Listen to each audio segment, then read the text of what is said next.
Salut à tous, on se retrouve ce soir pour l'épisode 2270 du Zap Image. On commence directement avec l'équipe type de la 31e journée de Ligue 1 qui s'est déroulée là le week-end dernier. Donc on peut voir les deux Vitinha, le Vitinha du PSG, le Vitinha de l'OM. Donc côté OM, Vitinha doublé, côté PSG, Vitinha le milieu de terrain, un but, son premier but du côté de Paris, les deux, c'est leur premier but du côté de leur nouveau club. Donc Doku doublé contre l'équipe de Reims, il est dedans, le joueur belge de l'équipe de Rennes, Golovin, buteur avec Monaco, il est présent dedans. Donc voilà les meilleurs joueurs de cette 31e journée de Ligue 1. Igor Tudor les gars, après le match hier de Marseille contre Strasbourg sur Jonathan Klaus, il a dit sur ces deux derniers matchs, Jonathan Klaus n'est pas loin d'un retour en équipe de France. N'oubliez pas qu'il n'avait pas joué la Coupe du Monde, il n'avait pas été appelé non plus pour le dernier rassemblement. Il dit que s'il continue comme ça, Deschamps l'appellera certainement pour le prochain rassemblement des Bleus. Le prochain rassemblement des Bleus, n'oubliez pas, c'est au mois de juin. Adil Rami hier soir, Germain a sifflé lors de son retour et pas moi, oui, mais je n'ai pas tiré à côté en finale de Coupe d'Europe parce que Rami, ancien joueur de l'OM, maintenant c'est le capitaine, enfin c'est un joueur de 3. Hier il était présent sur la pelouse, il n'a pas été sifflé par les supporters de l'OM, alors que Germain, ancien joueur de l'OM, quand il venait du côté de l'OM avec par exemple son club de Montpellier, il se faisait siffler. Donc lui il a juste dit qu'il n'a pas tiré à côté en finale de Coupe d'Europe, c'était contre l'Atlético. Voilà le pic envoyé quand même d'Adil Rami sur Valère Germain qui fête son anniversaire aujourd'hui, j'ai oublié de le dire à midi les gars, donc il fête aujourd'hui ses 33 ans, l'ancien attaquant de l'Olympique de Marseille. Toujours avec Marseille, c'est le stade où il y avait le plus de monde ce week-end, plus de 63 486 spectateurs exactement. Deuxième stade où il y avait le plus de monde, c'est au Parc des Princes, lors du match Paris-Lens, 47 120 spectateurs. Et le troisième stade, c'est du côté de Lille. Lille-Montpellier, 34 200 spectateurs. On peut voir tous les autres stades où il y avait le plus de monde, où il y avait le moins de monde, c'était du côté du stade Louis II, comme souvent. Seulement 6 930 spectateurs ont assisté à la rencontre entre Monaco et l'équipe de Lorient. Monaco s'est imposé. Et toujours sur cette journée de Ligue 1, pour la première fois cette saison en Ligue 1, aucun match nul n'a eu lieu lors de cette 31e journée. 9 victoires à domicile pour une victoire à l'extérieur. Voilà, pas de nul. Que c'était soit l'équipe à domicile, soit l'équipe à l'extérieur qui s'imposait. Pas de nul pour cette journée de Ligue 1. C'est la première fois cette saison que ça arrive. Également pour la première fois depuis cette fois-ci 77-78 en Ligue 1. 9 joueurs ont inscrit 15 buts ou plus cette saison en Ligue 1. Pour comparer avec les autres top championnats européens en première ligue, il y a seulement 4 joueurs qui ont dépassé la barre des 15 buts. Et en Espagne, Italie et Allemagne, seulement 1 joueur. Et en France, en Ligue 1, il y a quand même 9 joueurs, assez énorme. Regardez, donc Jonathan David, Mbappé, Lacazette, Balogun, Ben Yedder, Mofi, Messi, Openda et Habib Diallo, l'attaquant de Strasbourg, sont tous un minimum 15 buts inscrits en Ligue 1. C'est énorme, c'était plus arrivé depuis 77-78, alors que par exemple en Espagne il y a seulement Lewandowski, en Italie il y a seulement Osimhen, en Allemagne un joueur, ça doit être Colomoni, non je crois qu'il a 14 Colomoni, c'est un autre joueur que j'ai plus en tête. Donc voilà, pour vous dire quand même en Ligue 1, cette saison les attaquants sont très prolifiques.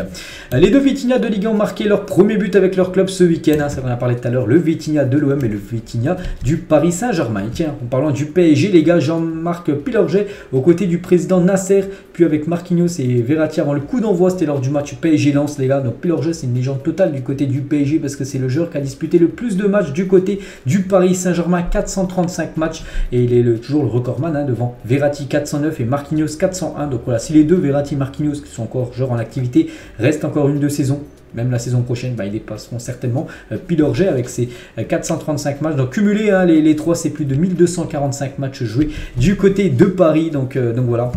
Donc Pilorget les gars, c'est 435 matchs officiels, c'est entre 1975 et 1989 quand il avait évolué du côté du Paris Saint-Germain. Toujours avec la Ligue 1, regardez le classement de la Ligue 1 sur la phase retour du championnat, seulement les matchs retour, et on peut voir que ce serait Lyon qui sera actuellement leader devant le PSG. Bon, c'est le même nombre de points, mais bon, Lyon aurait une meilleure différence de but par rapport au PSG, donc Lyon, c'est la meilleure équipe sur la phase retour. Monaco 3e, Reims 4e, Marseille à la 5e position. On peut voir que la GOCR tient à la 10e position.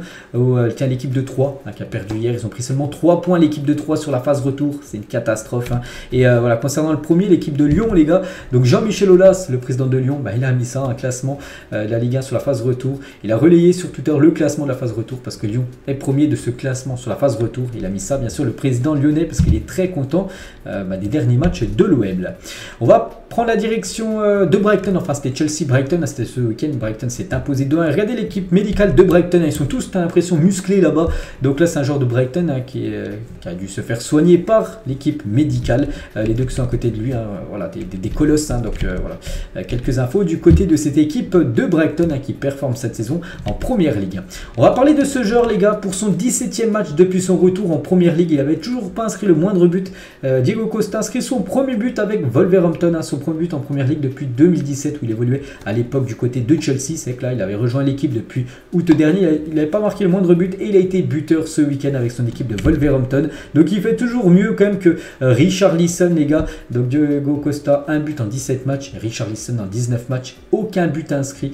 C'est une catastrophe. Richarlison n'a pas inscrit le moindre but cette saison en Première Ligue. C'est totalement faux. N'oubliez pas que Tottenham l'a acheté 58 millions d'euros l'été dernier en provenance d'Everton.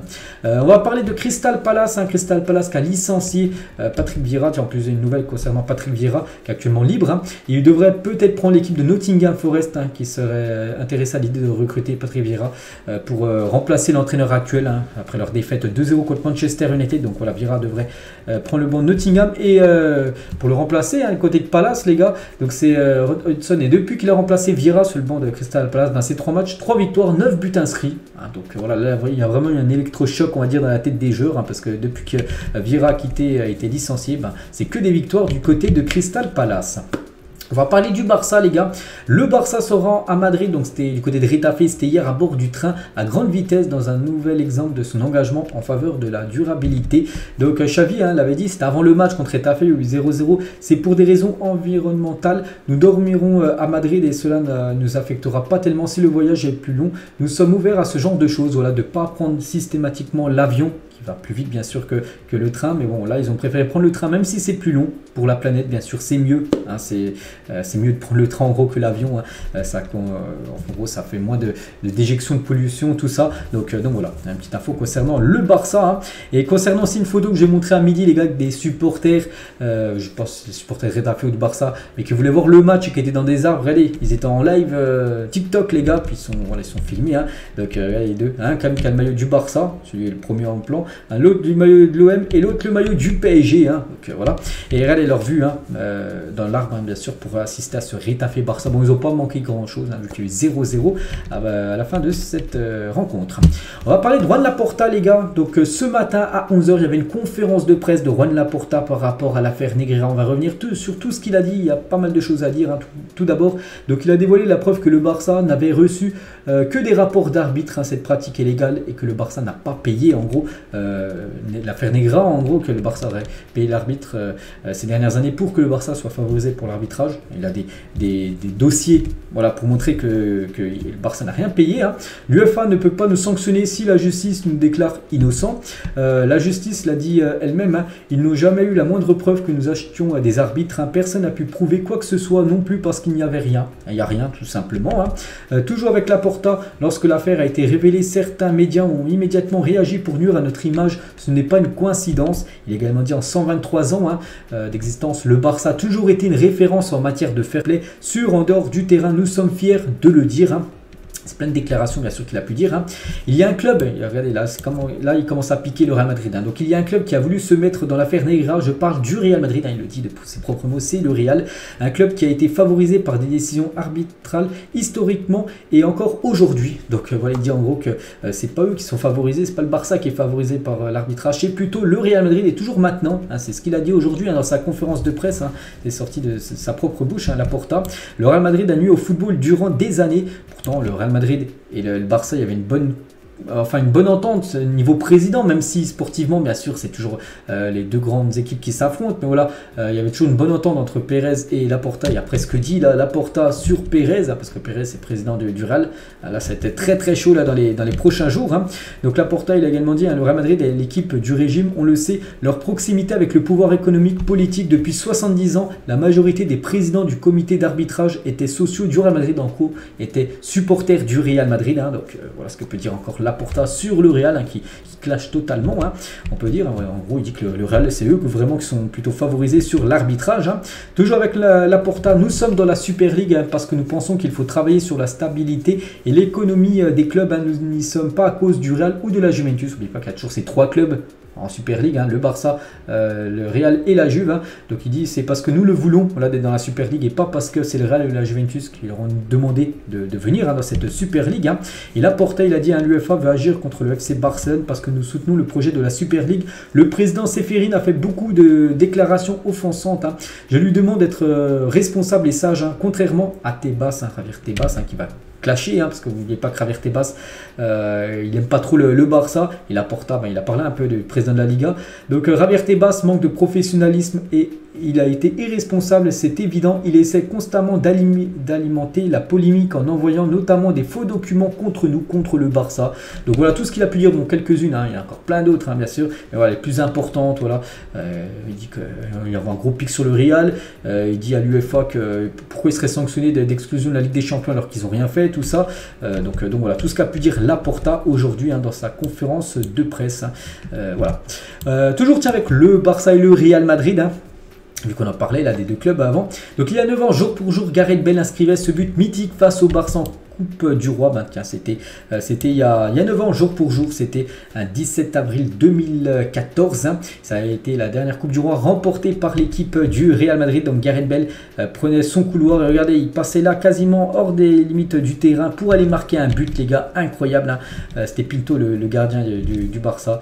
Donc voilà, c'était il y a 9 ans, jour pour jour. Et sa dernière Coupe du Roi qu'ils ont remportée, peut-être la prochaine, là, ça sera. C'est vrai que ça fait 10 ans qu'ils n'ont pas remporté la Coupe du Roi. N'oubliez pas qu'ils vont jouer la finale, le Real Madrid, le 6 mai prochain contre Osasuna. Et toujours avec le Real, les gars, le groupe du Real Madrid pour affronter Chelsea à Stamford Bridge. Donc tout le monde est là à part Mendy. Ferland Mendy, qu'on sait qu'il est blessé voilà, quasiment jusqu'à la fin de la saison. Mais sinon, Toni Kroos et Vini Junior, qui n'avaient pas été dans le groupe lors du dernier match contre Cadiz, samedi soir, ils sont bien de retour pour le match demain du côté de Chelsea. Et concernant un gros match de Ligue des Champions, ça sera mercredi entre le Bayern et City, c'est lui et c'est officiel, ça sera Clément Turpin qui sera au sifflet lors du choc, un Bayern Munich, Manchester City après-demain. Il y a 4 ans, jour pour jour, l'Ajax battait la Juventus et se qualifiait pour les demi-finales de la Ligue des Champions. Quelle saison incroyable pour les Néerlandais. Voilà, c'était il y a 4 ans, jour pour jour. Cette incroyable saison, bien sûr, on va dire, de l'Ajax qui se qualifiait pour les demi. Après, je crois qu'ils avaient échoué, en demi contre Tottenham, qui avait accédé à la finale, mais bon, une finale perdue contre Liverpool. Des supporters de Charleroi ont lancé des ramors sur des supporters du Standard de Liège. C'était ce week-end. Incroyable, les supporters de Charleroi ont aussi brandi une pancarte d'ératisation. Donc voilà, des ramors, les gars, c'est complètement fou. Ils ont amené ça, c'était vendredi, c'était il y a 3 jours. Voilà. Et une petite info concernant le résultat, notez que le Standard de Liège s'est imposé 3 buts à 1 dans cette rencontre contre l'équipe de Charleroi. Donc voilà ce qui s'est passé en Belgique ce week-end. On va parler aussi de ce qui s'est passé ce week-end en Italie. Du côté de Rome, Ciro Immobile a été victime d'un accident de tramway à Rome lors d'une conduite en voiture. Fort heureusement, l'attaquant italien va bien. Le tramway a brûlé un feu rouge. Heureusement, je vais bien. J'ai juste un peu mal au bras. Précise-t-il. En gros, c'est pas lui qui a tort, c'est le tramway qui a brûlé un feu rouge. Et du coup, lui passé, il avait le droit, vu que c'était feu vert pour lui. Et du coup, choc. On peut voir la voiture de Ciro Immobile. Donc, 7 personnes ont été transportées à l'hôpital pour des contrôles, dont Immobile et ses 2 filles qui étaient présentes dans la voiture. Donc personne, voilà, plus de peur que de mal pour tout le monde. Donc une petite info concernant l'attaquant de la Lazio. On va parler de Wesley Fofana. Hier, il était dans l'émission Téléfoot. L'OM, c'est le club de ma vie et c'est lui qui m'a fait aimer le foot depuis tout petit. Je suis né supporter de l'OM et je regarde à fond les rencontres. Les gars, je compte sur vous. On finit sur le podium cette année. Un petit message sur l'équipe de l'OM. Il revient aussi sur son prix de transfert. N'oubliez pas qu'il a été transféré, je crois, 80 millions d'euros à peu près, plus des bonus, tout ça. Une forme de fierté. On m'a payé un certain prix. Je veux montrer que je vaux ce prix. J'essaie de prendre ça du bon côté. Le club m'a acheté. Je suis un joueur de Chelsea. Je donnerai ma vie pour le club, pour l'équipe de Chelsea. Et toujours avec Wesley Fofana par rapport à la sélection en équipe de France. C'est un honneur d'être sélectionné avec la France quand on est français. Supporter, c'était quelque chose que j'attendais. Je suis très content. N'oubliez pas qu'il aurait pu choisir aussi la Côte d'Ivoire. Il a préféré attendre et prendre l'équipe de France, Wesley Fofana. Lui aussi, les gars, c'est un objectif. Fofana fait une participation avec les Bleus. Pas lui, les gars. Lui, il aimerait aussi, il mériterait au vu de sa saison. L'équipe de France, c'est un objectif. C'est Ludovic Blas qui dit ça. Hier, pareil, dans Téléfoot, évidemment. Que retrouver tous ceux avec qui j'ai joué en équipe de France dans les catégories jeunes. C'est un objectif, hein, cette fois-ci avec l'équipe première. Je vais travailler, on verra bien ce qui se passera. Donc pourquoi pas, pourquoi pas. Après, c'est qu'il y a énormément de concurrence aussi hein, du côté de la sélection française. Mais vraiment, s'il continue comme ça, c'est le meilleur joueur bien sûr de Nantes hein, depuis pas mal de temps. Et on verra. Et toujours avec lui, n'oubliez pas qu'il est en fin de contrat en juin 2024, hein, l'année prochaine. Et aucune discussion entre Blas et Nantes n'a disputé pour une prolongation de contrat. La tendance serait donc à un départ l'été prochain, là en 2023, pour que Nantes hein, bien sûr récupère de l'argent. Parce que sinon, ici d'attendre l'année prochaine, partira libre. Ce serait dommage hein, pour Nantes de le lâcher gratuitement. C'est pour ça qu'il pourrait être vendu. Et je pense qu'il y aura pas mal d'équipes hein, qui pourraient être intéressées pour se l'offrir. Simone Inzaghi, le coach de l'Inter, pourrait être débarqué, en gros, être licencié en cas d'élimination contre le Benfica en Ligue des Champions après la défaite ce week-end contre Monza. C'est vraiment ça qui le maintient hein, parce que là, sur les 8 derniers matchs, c'est seulement une victoire. C'est toute compétition confondue. C'était contre le Benfica. Je pense qu'il aurait perdu au match aller. Plus la défaite encore ce week-end contre Monza, c'était fini. Mais vu qu'il est encore en Ligue des Champions et peut-être avec une demi-finale en perspective, hein, vu qu'ils ont gagné quand même le match aller 2-0. Donc vraiment, s'il y a un comeback du Benfica, élimination de l'Inter, il sera licencié. Simone Inzaghi. Concernant un ancien coach, les gars, l'ancien coach de l'OM, Jorge Sampaoli, ancien coach de Séville de l'Argentine, alors de la Coupe du Monde 2018. Et c'est officiel, regardez, c'est le nouveau coach de Flamengo. Je l'avais déjà dit il y a quelques jours, mais cette fois-ci, Sampaoli avec le maillot de Flamengo. Son nouveau club, il retrouve Gerson, hein, un joueur qu'il avait du côté de l'OM à l'époque. Bukayo Saka, au sujet de son penalty raté lors du match Arsenal-West Ham hier. Hein. Peu importe le résultat, j'assumerai toujours mes responsabilités, toutes mes excuses Gunners. Hein, je ferai tout ce que je peux pour me rattraper. Donc c'est vrai qu'Arsenal, je vous l'ai dit, 2 derniers matchs. 2-2, alors qu'il menait à chaque fois 2-0 dans le match hein, contre Liverpool et West Ham. Hein. Et regardez les derniers matchs de Arsenal. Hein. Donc au Southampton, après il y a Manchester City à Manchester City. Là c'est le match absolument qu'il ne faut pas perdre. Hein. Un nul serait un bon résultat, un perdre serait une catastrophe pour eux. Ils ont Chelsea aussi, hein, Newcastle, 3e, hein, 4e, c'est Manchester United des 3e, bon, bien classé on va dire Newcastle. Ils ont Brighton, très bien classé aussi, Nottingham et Wolverhampton. Ils ont quand même un énorme calendrier, hein, cette équipe de Arsenal. Et la probabilité de remporter la Première Ligue selon des sites, tout ça. Donc vendredi avant le match. Hein, donc City, c'est eux-mêmes qui avaient plus de pourcentage de gagner la Première Ligue, même s'ils avaient quand même quelques points de retard avant les matchs qui sont joués ce week-end. Hein. Et maintenant, aujourd'hui, donc City a 65% de chances de gagner la Première Ligue contre Arsenal, 34% de chance. Hein. Mais pas qu'il y a 4 points d'écart. City a un match en retard. Donc s'ils gagnent leur match en retard, ils viendront 1 point d'écart. Puis il y a ce City Arsenal à Manchester City qui sera bien sûr décisif pour le titre. Independiente Racing, donc ces deux équipes argentines qui s'affrontent, se sont affrontées là ce week-end. N'oubliez pas que la distance entre les stades des rivaux, seulement 300 mètres, hein, donc le stade rouge, je sais plus, je crois que ça doit être Independiente Racing Club, les gars, notre club. Voilà, il y a 300 mètres d'écart, ils sont affrontés les deux équipes, il y a eu un partout ce week-end, mais regardez, hein, j'ai jamais vu une distance si peu, on va dire, lors d'un derby, c'est incroyable. Et on finit les gars cet épisode juste avec la Ligue 2, j'en ai pas parlé à midi, très rapidement les gars, Metz contre Bordeaux ce week-end, Metz s'est imposé 3-0, il y a noté, déjà une magnifique victoire de Metz, hein, et à noter que ce joueur, les gars, révélation, lui on le verra dans soit en Ligue 1, s'il ne monte pas à Metz, hein, je pense qu'il sera transféré. Si Metz monte, il restera à Metz et jouera en Ligue 1. Très bon joueur, les gars. Miko Tadze, donc 33 matchs, 17 buts et 8 passes décisives. Hein, cette saison, c'est énorme en Ligue 2 ce qu'il est en train de réaliser. Hein. Donc voilà, belle victoire de Metz. Hein. Victoire aussi du Havre à Nîmes 1-0. Le Havre enchaîne un 29e match de suite sans défaite en Ligue 2. C'est bien sûr un record. Hein. C'est un record historique hein, dans l'histoire de la deuxième division française. Scénario fou entre Sochaux et Pau. Donc Pau menait 2-0. Sochaux est revenu à 2 partout à la 94e minute. Mais Pau a égalisé, enfin a mis le 3-2 à la 90 plus 12 minutes de temps additionnel. Complètement fou. Cette rencontre est le classement, donc le Havre, hein, on va certainement monter en Ligue 1. Bordeaux, après ça va se jouer entre Bordeaux, entre Metz, entre Sochaux et on va dire à la limite Bastia, parce que c'est encore faisable pour Bastia. N'oublie pas qu'il y a seulement les deux premiers qui montent. Hein. Donc voilà, concernant ce classement de la Ligue 2. Donc voilà les gars ce qu'il y a à dire aujourd'hui. J'espère que ça vous a plu. On se retrouve demain midi sur ma chaîne principale et demain 17h les gars pour l'After Zap Image. De demain, les bonnes journées à vous et à demain.